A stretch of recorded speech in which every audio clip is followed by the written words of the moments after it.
அல்லேலூயா. ஆண்டவராகிய இயேசு கிறிஸ்துவின் நாமத்தினால தேவன் மே ஆண்டவர் இந்த மே மாசத்துக்குரிய இந்த வாக்குத்தத்தத்தை நமக்கு கொடுக்கிறார். இந்த வாக்குத்தத்தத்தினுடைய தலைப்பு You shall be called Epsiba and your land and Beulah. You shall be called Epsiba and your land and Beulah. அப்படி என்றால் ஆண்டவராகிய தேவன் நீ எப்சிபா என்றும் உன் தேசம் பியூலா என்றும் சொல்லப்படும். நீ எப்சிபா என்றும் உன் தேசம் பியூலா என்றும் சொல்லப்படும். You shall be called Epsiba and your land Beulah. அப்படி என்றால் நீ எப்சிபா என்றும் உன் தேசம் பியூலா என்றும் சொல்லப்படும். ஏசாயா புத்தகம் 62ஆம் அதிகாரம் 4ஆம் வசனத்தை வாசிக்க கேட்கலாம் வேகமாக. நீ இனி கைவிடப்பட்டவள் என்று எண்ணப்படாமல் உன் தேசம் இனி பாழான தேசம் எண்ணப்படாமலும் என்று எண்ணப்படாமலும் நீ எப்சிபா என்றும் உன் தேசம் பியூலா என்றும் சொல்லப்படும். 5 கர்த்தர் உன்மேல் பிரியமாயிருக்கிற என் அன்பானவர்களே, நீ எப்சிபா என்றால் கர்த்தர் உன்மேல் பிரியமாயிருக்கிறார். எனக்கு அன்பான தேவ ஜனமே, கரங்களை தட்டி கர்த்தர் நாமத்தை மகிமைப்படுத்துவோம். கைகளை தட்டி இந்த மே மாசத்துக்கு ஆண்டவராகிய தேவன் கொடுக்கப்பட்ட வாக்குத்தத்தம் என்னவென்றால் நீ எப்சிபா என்றால். எப்சிபா என்றால் ஆண்டவராகிய தேவன் நான் உன்மேல் பிரியமாயிருக்கிறேன். கைகளை தட்டி கர்த்தர் நாமத்தை மகிமைப்படுத்துவோம்.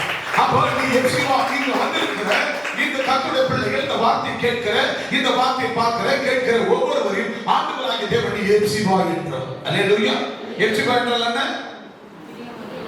உன்மேல் நான் பிரியமா இருக்கிறேன். கர்மானவர்களே, இங்க இருக்கிறவங்க கிறிஸ்டியை பார்த்து எப்சிபான்னு சொல்றார். அப்ப அவர் மேல் பிரியமா இருக்கிறார். கேரனை பார்த்து சொல்றார், கேரனே நீ எனக்கு எப்சிபாவா இருக்கிறாய், உன்மேல் நான் பிரியமா இருக்கிறேன். அங்க பார்த்து கிளாராவை பார்த்து சொல்லுகிறார், கிளாரா நீ எப்சிபா என்று நான் அழைக்கிறேன். அப்படின்னால் உன்மேல் நான் பிரியமா இருக்கிறேன் சொல்கிறார். அங்க பின்னாடி பார்த்தா யாரு? நகோமி, உன்மேல் நான் பிரியமா இருக்கிறேன், எப்சிபா என்று உன்னை அழைக்கிறேன். காரணம் உன்மேல் நான் பிரியமா இருக்கிறேன். அல்லேலூயா, அல்லேலூயா. ஓஹோ, எப்சிபான்னு பேர் வச்சுக்கிறவங்களுக்கு மட்டும்தான் ஆண்டவர் பிரியமா இருப்பாரோ தெரியலையே, அந்த பேரை எனக்கு பாஸ்டர் அப்பா எனக்கு வைக்கலையே அப்படின்னு சொல்லி நினைக்கக்கூடாது. ஆக எப்சிபா என்றால் நான் உன்மேல் பிரியமா இருக்கிறேன். அல்லேலூயா, அல்லேலூயா. இப்போ உங்களை பார்த்து சொல்றேன், லூக்கா உன் மேல நான் பிரியமா இருக்கிறப்பா. யார் சொல்றது? ஏசப்பா சொல்றாரு, லூக்கா நீ எப்சிபா. சார்லஸ் நீ எப்சிபா. வில்லியம் நீ எப்சிபா. ஐசக் நீ எப்சிபா. நான் உண்மையில் பிரியமா இருப்பா. அல்லேலூயா. அப்ப நம்ம மேல இந்த மாதம் முழுவதும் இந்த வார்த்தை நிமித்தம் உங்க மேலே என் மேலையும் அவர் பிரியமா இருக்கிறார். அல்லேலூயா. அவர் பிரியமா இருக்கிறார். நீ எப்சிபா என்றும் உன் தேசம் பியூலா என்று சொல்லப்படும். அப்போ பியூலா என்றால் உன் தேசம் வாழ்க்கைப்படும். அல்லேலூயா, அல்லேலூயா. பியூலானா நீ எப்போதும் வாழ்வ, நீ சுகமா வாழ்வ. பியூலா, அன்பு சகோதர சகோதரிகளே, உன் தேசம் அப்படின்னா உன் குடும்பம், நீ உன் குடும்பம், உன் ஊர், உன் கிராமம், உன் பட்டணம், உன் தேசம் வாழ்க்கைப்படும். அல்லேலூயா, அல்லேலூயா. பியூலானா அர்த்தம் கையிடுற எப்படிதாமா கொண்டு பிசினஸ் பண்ணுது, வியாபாரம் வைக்குது, கடை தொழில் பண்ணுது, கருவாடு வைக்குது, அப்புறம் மிஷின் வச்சு துணி தைக்குது, பியூட்டிஷன் பண்ணுது, என்னத்தான் பாருது. அதான் சொல்லுகிறார், பியூலா நீ உன் குடும்பம் உன் தேசம் வாழ்க்கைப்படும். அல்லேலூயா. நீங்கள் வாழ்வீர்கள், நீங்கள் வாழ்வீர்கள். பியூலா நீ வாழ்வாய். அதைத்தான் கர்த்தர் சொல்லுகிறார். இந்த மே மாதம் நம்ம தேசத்துக்கு, நம்ம இந்தியாவுக்கு தேர்தல் நடந்து கொண்டிருக்கிறது. தென் மாநில தேர்தல் முடிந்தது. ஆண்டவர் நம்ம இந்தியாவுக்கு சொல்லுகிறார், நீ எப்சிபா என்றும் உன் தேசம் பியூலா என்றும். எவ்வளவு அழகா சொல்றாரு. உன் தேசத்தின் இந்தியாவின் எப்சிபா, நீ எப்சிபா. இந்தியாவை பார்த்து இந்தியாவே நீ எப்சிபா, இந்த இந்திய தேசத்தில் நான் பிரியமாக இருக்கிறேன். அல்லேலூயா. இந்த இந்திய தேசம் இவ்வளோ உன் தேசம் வாழ்க்கப்படும். இந்த தேசத்துக்கு நல்ல ஆட்சி தருவேன்.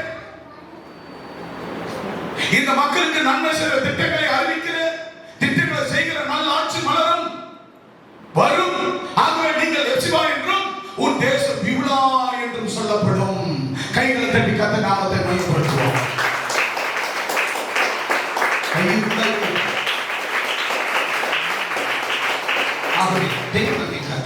அதைத்தான் அந்த திருவள்ளுவர் சொல்றார். You shall be called Epsiba and your land Beulah. நீ எப்சிபா என்றும் உன் தேசம் பியூலா என்றும் சொல்லப்படும். அப்ப எப்சிபா என்றால் உன்மேல் பிரியமாக இருக்கிறேன். பியூலா என்றால் உன் வீடு, நீ, உன் வீடு, உன் தேசம் வாழ்க்கைப்படும். அல்லேலூயா. இங்க இருக்கிற அத்தனை பேரும் எப்சிபா தான். இங்க இருக்கிற அத்தனை பேரும் பியூலா தான். சோ நீ உன்மேல் பிரியமாக இருப்பார். நீ கையிடுகிற வேலை, உன் குடும்பம், உன் தேசம் வாழ்க்கைப்பட்டும். எத்தனை பேர் விசுவாசிக்கிறார்கள்? அதை நீங்க அதெல்லாம்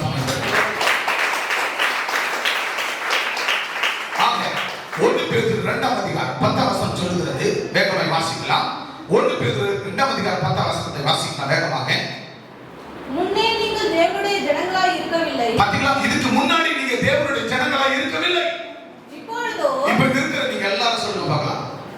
நீ என்னைக்கு வந்து ஆண்டவரை ஏற்றுக்கொண்டு சொந்த பிள்ளைகளாய் ஞானசானம் எடுத்து மனம் திரும்பி ஞானசானம் எடுத்தீங்களோ அதற்கு பிற்பாடுதான், ஞானசானம் எடுத்த பிற்பாடுதான் நீங்க கர்த்தருடைய பிள்ளை.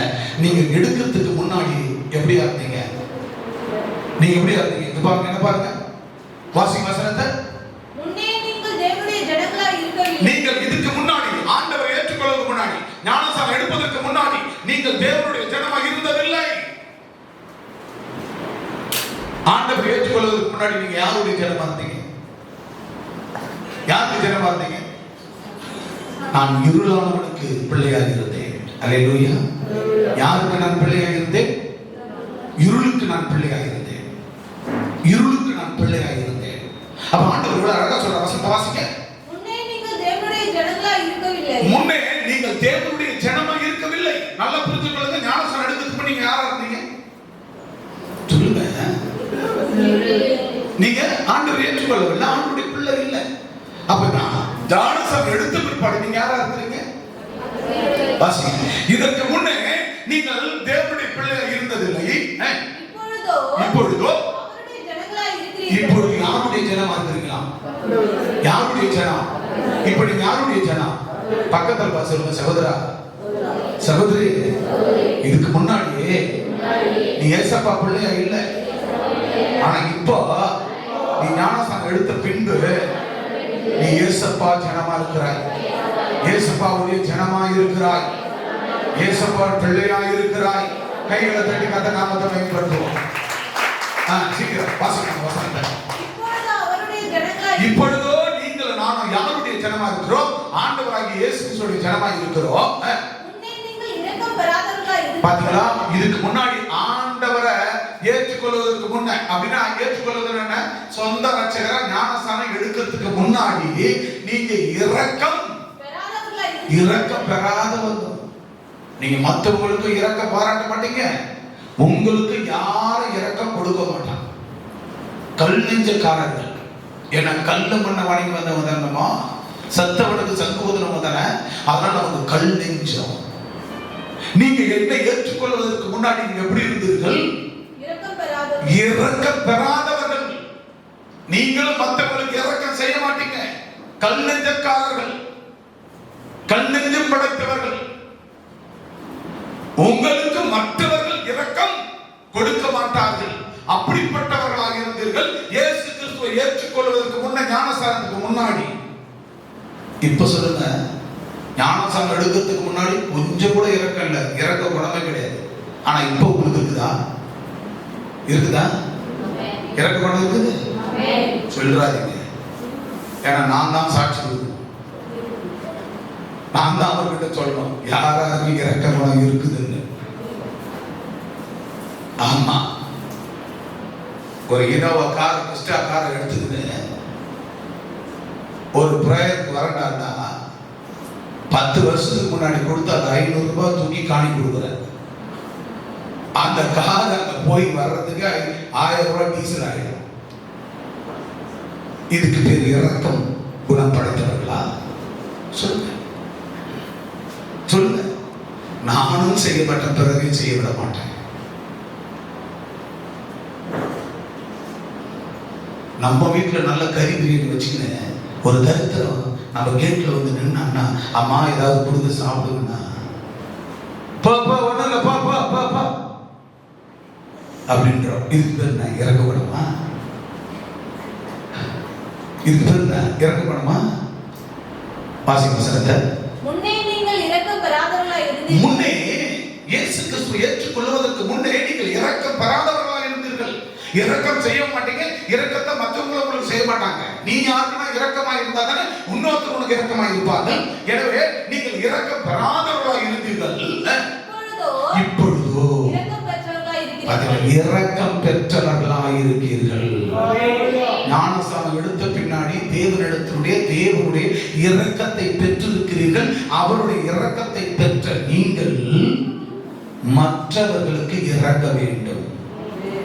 இறங்கும் ஐயா, மனம் இறங்கும் ஐயா, இறங்கும் ஐயா, மனம் இறங்கும் ஐயா. எப்படி? இறங்கும் ஐயா, மனம் இறங்கும் ஐயா, இறங்கும் ஐயா, மனம் இறங்கும் ஐயா. பழிக்கு பழி வாங்கும் பகைமை ஒழிய வேண்டும். பழிக்கு பழி வாங்கும் பகைமை ஒழிய வேண்டும். மன்னிக்கும் மனப்பான்மை தேசத்தில் மலர வேண்டும். மன்னிக்கும் மனப்பான்மை தேசத்தில் மலர வேண்டும். இறங்கும் ஐயா, மனம் இறங்கும் ஐயா. பாடுவோம். இறங்கும் ஐயா, மனம் இறங்கும் ஐயா, இறங்கும் ஐயா, மனம் இறங்கும் ஐயா, இறங்கும் ஐயா, மனம் இறங்கும் ஐயா. அல்லேலூயா, அல்லேலூயா. நம்ம அந்த மாதிரி இறங்குறோமா? சொல்லுங்க, இறங்குறோமா? நமக்கு இறக்க குணம் இருந்தா அப்பாவிடத்துல இரக்கத்தை பெற்றுமே. நம்ம பாவத்தை மன்னிச்சாரு, நம்ம சாபத்தை மன்னித்தாரு, நம்ம விரோதத்தை மன்னித்து ஏற்றுக்கொண்டாரு. அப்ப நம்ம தொப்புள் கொடி உறவுகள்லாம், நம்ம சந்ததிகள், நம்முடைய கோத்திரங்கள்லாம் கிடக்குது. அவங்களுக்காக நம்ம மனமிறங்கி, ஆண்டவரே மன்னிக்கும் மனப்பான்மை, மன்னிக்கும் மனப்பான்மை தேசத்தில் மலர வேண்டும் சுவாமி. அப்ப எனக்கு மன்னிக்கிற அந்த குணம் தான் என் தேசம் வாழ்க்கப்படும். என் தேசம் விவுலாவா மாறும். என் தேசம் விவுலாவா மாற வேண்டும் என்றால், என் தேசம் வாழ்க்கப்பட வேண்டும் என்றால் நான் மன்னிக்க வேண்டும். நாம் பிறரை மன்னிக்கும் போதுதான் பழிக்கு பழி வாங்கும் பகைமை ஒழிய வேண்டும். பழிக்கு பழி நான் மட்டும்தான். மக்கள் யாரும் இயேசுவை ஏற்றுக்கொண்டாங்க. ஒரு நாளாவது நான் பண்ணும்போது ஒரு பிரசங்கத்திலாவது உன்னை குறிச்சு தொப்புள்படி உறவுகளை, ஊர் மக்களை, தேசத்து மக்களை ரட்சிப்புக்குள்ள நடத்தணும் வருகைக்கு ஆத்மா அறுவடை பண்ணணும்னு சொல்லாம ஒரு பிரசங்கமாவது முடிச்சிருக்கிறேனா? சொல்லிட்டு தான் இருப்பேன். சொல்வது என் வேலை, செய்வது உங்க வேலை. ஆனா நாம் என்ன பண்ண? மன்னிக்கிறதே கிடையாது. மன்னிச்சு அவர் வரும்பட்டதில்லை. கூட பக்கத்தில் சொல்லுது, ஏமாச்சாச்சுக்கு வரலங்க. அந்த ஞாயிற்றுக்கிழமை தம்பா 4 மசாலா போட்டில் நிற்கிது. அந்த மசாலா போட்டில் எத்தனை நாள் காப்பாற்றும்? நம்ம விடலாமா? நம்ம குடும்பத்தை, நம்ம பிள்ளைங்க, நம்ம பெற்றோர் விடலாமா? ஞாயிற்றுக்கிழமை ஓய்வு நாளுக்கு வராமல் விடலாமா? விடலாமா? அது எத்தனை நாளைக்கு நம்மளை வாழ வச்சுக்கணும்? நம்ம கட்டுற மாளிகைகள் இந்த பூமியில் உயிரோடு வச்சிருமா? நான் சம்பாதிக்கிற சொத்து என்னை காப்பாற்றிருமா? நான் கட்டுற வீடு, வாசல், கார், பங்களா என்னை உயிரோடு வச்சிருமா? யோசிச்சு பாருங்கள். நகை நட்டு நம்மளை உயிரோடு வாழ வச்சிருமா? வாழ வைக்காது. மன்னிக்கிற மனப்பான்மை, மன்னிக்கிற குணம், விட்டு கொடுக்கிற குணம், அழிந்து கொடுக்கிற மக்கள், கெட்டு போயிருக்கிறவர்களுக்காக நாம் நேரத்தையும் காலத்தையும் பணத்தையும் பொருளாதாரத்தை விட்டு கொடுத்து அவர்களுக்காக நேரத்தை கொடுத்து நாம் ஜெபித்து அவர்களை ஆலயத்தில் கொண்டு வருகிறோமே, அதுதான் நாம் தேசம், நம்ம வீடு பிமுலா என்று சொல்லப்படும். நம்ம வீடு, நம்ம குடும்பம், நம்ம நாடு கட்டப்பட வாழ்க்கப்பட வேண்டும் என்று சொன்னால் அதுக்கு நீ என்ன செய்யுங்க? மன்னிக்கிற மனத்துவம் தேவை, இரக்க குணம் தேவை, இரக்க குணம் தேவை, இரக்க குணம் தேவை. எவ்வளவு சம்பாதித்தாலும் உத்தமம் வரவில்லை. இவ்வளவு பெரிய சபையில எத்தனை ஆத்மாக்கள், எத்தனை குடும்பம் வாழ்ந்து கொண்டிருக்க, இவ்வளவு பெரிய சபையில எத்தனை குடும்பங்கள் முழுக்க நசுபம் கொடுக்கிறது. கொடுப்பது கிடையாது. கொடுப்பதனால் வருகிற ஆசீர்வாதம். நீ இரக்கத்தை பெறுவாய். உன் வாழ்க்கை பிமுலா என்று சொல்லப்படும். உன் வாழ்க்கை கட்டப்படும். உன் வாழ்க்கை ஆசீர்வதிக்கப்படும். எனவேதான் கர்த்தர் சொல்லுகிறார், நீ உன் வாழ்க்கை கட்டப்படும், நீ இரக்கம் பெறுவாய். முன்னே நீங்கள் தேவனுடைய ஜனங்களாய் இருக்கவில்லை, இப்பொழுது அவருடைய ஜனங்களாய் இருக்கிறீர்கள். அவருடைய ஜனங்களாய் இருக்கிறோம். முன்னே நீங்க இரக்கமே இல்லாதவர்களா இருந்தீங்க, இப்ப நீங்க இரக்கம் உள்ளவர்களாக இருக்க வேண்டும். கையில தட்டி கர்த்தர் நாம எந்த குணம் இருக்கணும்? இரக்க குணம் ஒவ்வொருவருக்கும் இருக்க வேண்டும். அடுத்தபடியாக முதலாவது சம்பவம் ஆண்டவர் சங்கீதம் 16:18 சொல்லுகிறது. வாசிங்க. ஜனங்களே எக்காலத்திலும் அவரை நம்புங்கள். முதல் டாபிக், ஜனங்களே எக்காலத்திலும் அவரை நம்புங்கள். சங்கீதம் 16:8 வாசிங்க. கர்த்தரை எப்பொழுதும் எனக்கு முன்பாக வைத்திருக்கிறேன். அவரின் வலது பாரிசத்தில் இருக்கிறபடியால் நான் அசைக்கப்படுவதில்லை. கரங்களை தட்டி கர்த்தர் நாமத்தை மகிமைப்படுத்துங்கள். கையில் அமர்ந்து கர்த்தரை கர்த்தரை எப்பொழுதும் எனக்கு முன்பாக வைத்திருக்கிறேன். அல்லேலூயா. சொல்லுங்க, யாரை நமக்கு முன்னாடி வைக்கணும்? யாரை வைக்கணுங்க? பணத்தை வைக்கலாமா? பணத்தை, ஒரு கட்டு பணத்தை வைக்கலாமா? சொல்லுங்க. வேறு சொல்லுகிறது, 1 கோடி செல்வங்கள் என்னை தேடி வந்தாலும் உமக்கு அது ஈடாகுமோ? 1 கோடி, 100 கோடி, ஆயிரக்கணக்கான கோடி வற்றோம். அவருடைய அன்புக்கு, அவர் மேல் இருக்கிற அந்த நம்பிக்கைக்கு அது ஈடு ஆகவே ஆகாது. அல்லேலூயா. ஈடு ஆகுமா? ஈடு ஆகுமா?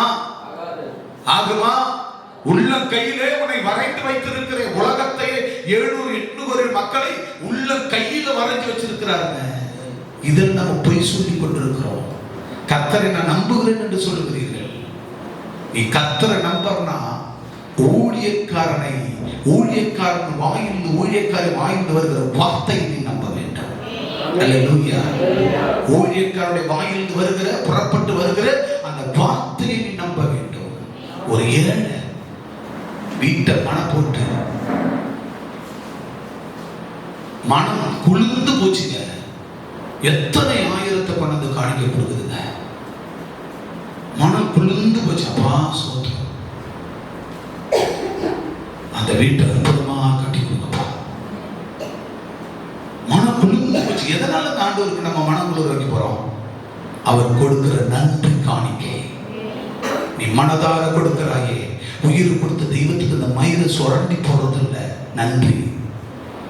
உயிர் கொடுத்த தெய்வத்துக்கு, வாழ வைத்த தெய்வத்துக்கு நன்றி என்று சொல்லுகிற நாதா என்று அவரை துதித்து நாள்தோறும் நன்றி சொல்லி ஆண்டவருக்கு நீ ஒரு வாரம் முழுவதும் சம்பாதித்து கொண்டு வந்து உத்தமமாய் உண்மையாய் கொடுக்கிறாயே, அது மட்டும்தான் நீ கொடுக்கிற நன்றி பலி.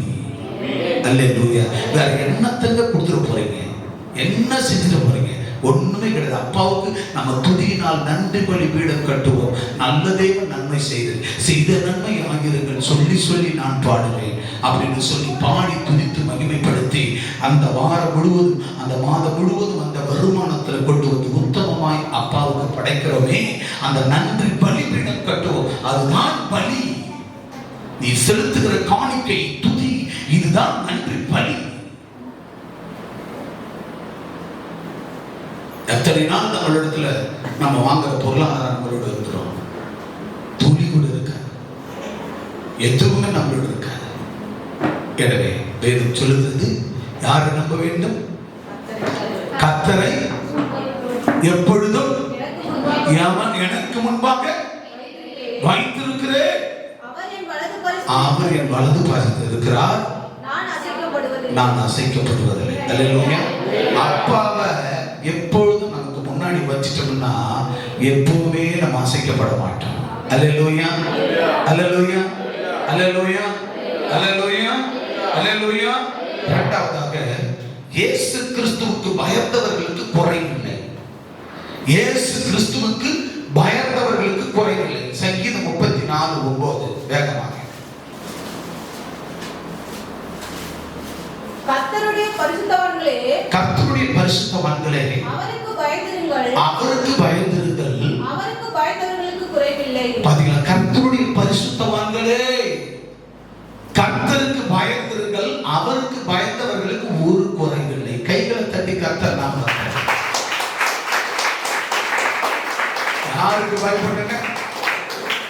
சொல்லுங்க, யாருக்கு பயப்படணும்? சத்தமா சொல்லுங்க, யாருக்கு பயப்படணும்? இப்ப நீங்க எல்லாம் யாருக்கு பயந்து வந்துக்கிறீங்க? உண்மையை சொல்லுங்க, கர்த்தருக்கு பயந்து வந்துக்கிறீங்களா? உங்களை வழி நடத்துகிற பாஸ்டர்மாவுக்கு பயந்து வந்துக்கிறீங்களா? உண்மையை மட்டும் சொல்லுங்க. கர்த்தருக்கு பயந்து வந்திருப்பீங்கன்னா ஒரு நபர் கூட பாஸ்டருக்கு பாஸ்டர்மாவுக்கு இந்த வார்த்தையை கேட்கிறவர்கள் அவர்களுக்கு பயந்து நீங்கள் சர்ச்சுக்கு வரக்கூடாது. நீங்க அவர்களுக்குள் இருந்து வருகிற தேவனுடைய வார்த்தை, இயேசு கிறிஸ்துவின் வார்த்தைக்கு பயந்து வருகிறவர்களா இருக்க வேண்டும். உங்களுக்கு தான் ஒரு குறைவும் வராது. அல்லேலூயா. பாஸ்டர் இன்னைக்கு போன் பண்ணினார், அம்மா போன் பண்ணினார்கள், அம்மா மெசேஜ் அனுப்பினார்கள், அப்பா ஆடியோ அனுப்பினார், அதனால போகிறேன் என்று வந்தால் துளி கூட நீங்க பெற முடியாது. அதே போலத்தான் நீங்க கர்த்தருக்கு கொடுக்கிறது, இந்த காணிக்கை என்பது பாஸ்டருக்கு கொடுக்கிறேன், அம்மாவுக்கு கொடுக்கிறேன்னு கொடுத்தா துளி கூட நீ ஆசீர்வதிக்கப்பட முடியாது.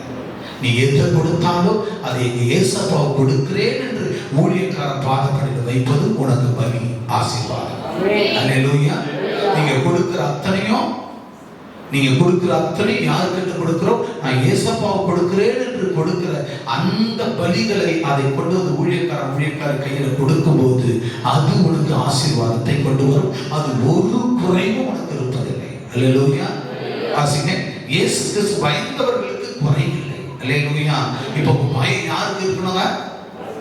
அப்ப இங்க வந்திருக்கிறவங்க மட்டும்தான் நீங்க இயேசு கிறிஸ்து பயந்து வந்திருக்கிறீங்க, உங்களுக்கு ஒரு குறைவும் கிடையாது. அல்லேலூயா. நான் ஒரு ஆள் வந்துட்டு போயிட்டு வீட்டுக்கு போயிட்டு நான் என் குடும்பத்துக்கே குறைவு வராதுன்னா அவங்களுக்குலாம் குறைவு வரும், உனக்கு தான் வராது. அல்லேலூயா. உன் சரீரத்துக்கு தான் கேடு வராது, உன் சரீரத்துக்கு தான் பலவீனம் வராது, உன் உள்ளத்துக்கு தான் துக்கம் வராது. வராதவர்களுக்கு அத்தனையும் வரும். அல்லேலூயா. ஏன்னா நீ கர்த்தருக்கு பயந்து ஆலயத்துக்கு வரல. வராதவர்களுக்கு குறைவு உண்டு, ஆனா வந்தவர்களுக்கு குறைவில்லை. அல்லேலூயா. பயமில்லையே, பயமில்லையே, படைத்தவர் உன்னை நடத்தி செல்வார். பயமில்லையே, திகிலில்லையே, படைத்தவர் உன்னை நடத்தி செல்வார். நம்பிக்கையினால் நீ வாழ்வு பெறுவாய். நண்பனே நீ பயம் வேண்டாம், நம்பிக்கையினால் நீ வாழ்வு பெறுவாய். நண்பனே நீ பயப்படாதே. நம்பிக்கை அவர் மேல இருக்கணும். எக்காலத்திலும் அவரை நம்பணும். எந்த காலத்திலையும் சோதனை வர மாதிரி தெரியும், அந்த சாதனையை மாத்துகிறவர் நம்பிக்கை பிதாவாகிய இயேசு. அல்லேலூயா. இயேசு கிறிஸ்து பயந்தவர், அவருக்கு பயப்பட வேண்டும். கர்த்தருடைய பிள்ளைகளாகிய உங்களுக்கு என்ன இருக்கணும்? கர்த்தருக்கு நீங்கள் பயப்பட வேண்டும். முதலாவது கர்த்தருக்கு பக்தி வேண்டும், கர்த்தருக்குள் நல் ஒழுக்கம் வேண்டும். ஆக பயந்தவர்களுக்கு ஒரு குறைவும் வராது. கடைசியாக நீதிமானின் வீட்டில் அதிக பொக்கிஷம் உண்டு. மூன்றாவதாக நீதிமானின் வீட்டில் இந்த மே மாதம் முழுவதும் அதிக பொக்கிஷம் வந்து சேருமா? அல்லேலூயா. பக்கத்துல பார்த்து சொல்லுங்க, சகோதரா சகோதரி. நீதிமொழிகள் 15:6 சொல்லுது, நீதிமானா நீ இருந்தா அதிக பொக்கிஷம் உனக்கு வரும். உனக்கு வரும்.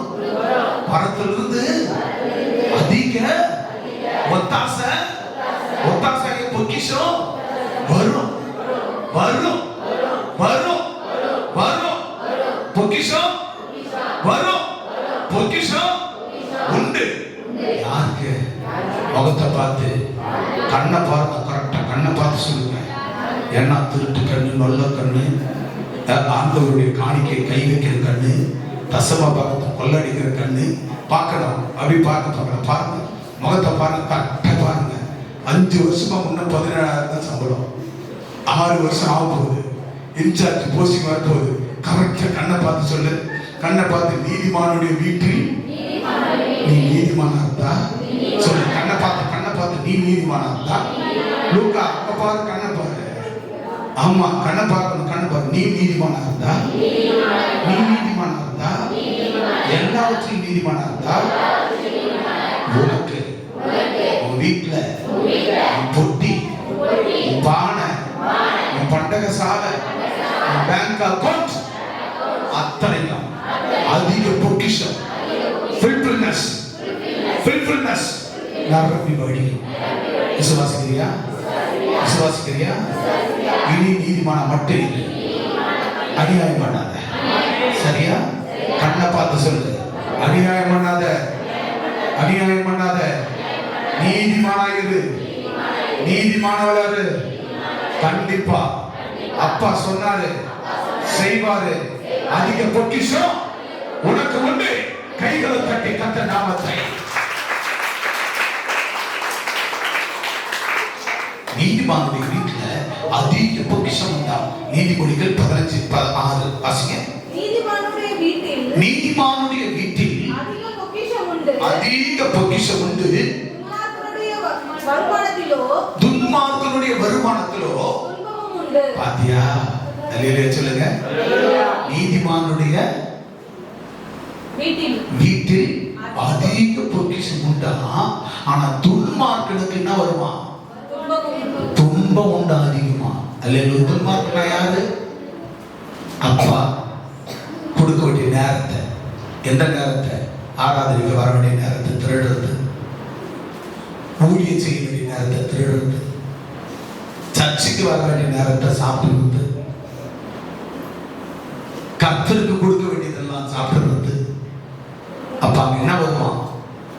அவங்க யாராங்க? துன்மார்க்கன். துன்மார்க்கன் கர்த்தருக்கு துரோகி. அவங்களுக்கு என்ன வருமா?